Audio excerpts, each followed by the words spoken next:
नमस्कार, मी अंजली. तर चला आज आपण मटण थाळीची ऑर्डर आहे मला. तर मटण थाळी बनवूया. मटण 3-4 पाण्याने चांगलं धुवून घेतलेलं आहे. कांदा टोमॅटो बारीक चिरून घेत आहे.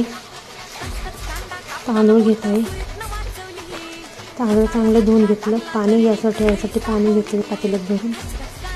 कुकर ठेवून त्यात कांदा, आलं लसूण पेस्ट, टोमॅटो तेलामध्ये फ्राय करून घेत आहोत.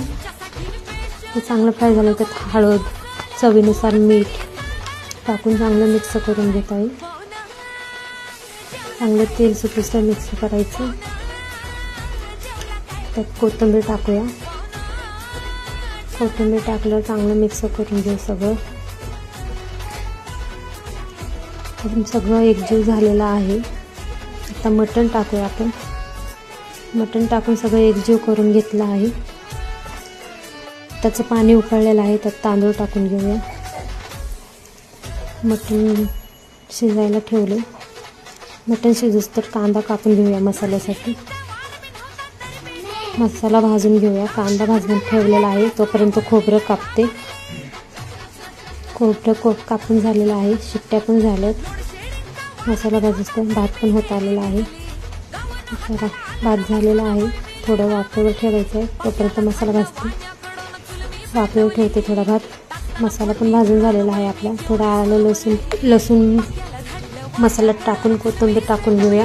सगळा मसाला वाटून घेऊ आपण. मसाला वाटून झालेला आहे. आळणी पाणी काढून घेऊ वेगळं. आळणी पाणी काढले.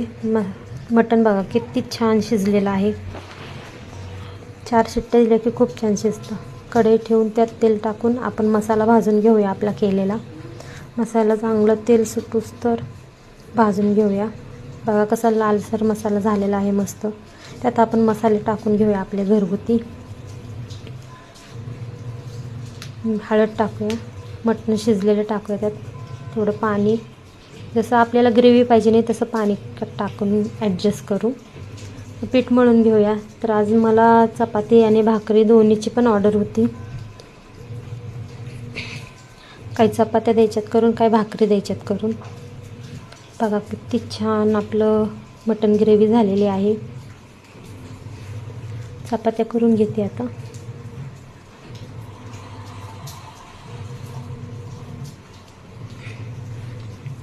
झाले चपात्या, भाकरी करून घेते आता.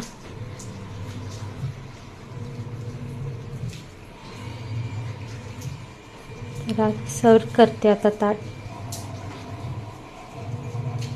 मला वेळ भेटला नाही कस्टमरला देताना व्हिडिओ काढायला, तर त्यामुळं मीच स्वतः टेस्ट